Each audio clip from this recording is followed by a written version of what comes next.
சங்கீதம் 1 அதிகாரம்.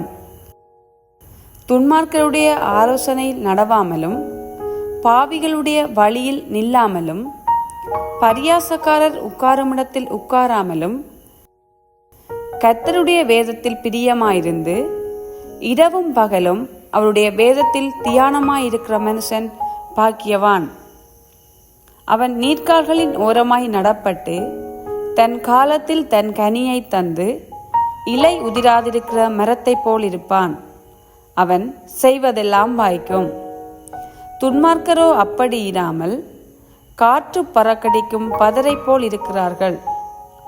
ஆகையால் துன்மார்க்கர் நியாய தீர்ப்பிலும் பாவிகள் நீதிமான்களின் சபையிலும் நிலை நிற்பதில்லை. கர்த்தர் நீதிமான்களின் வழியை அறிந்திருக்கிறார், துன்மார்க்கரின் வழியோ அழியும். ஆமேன்.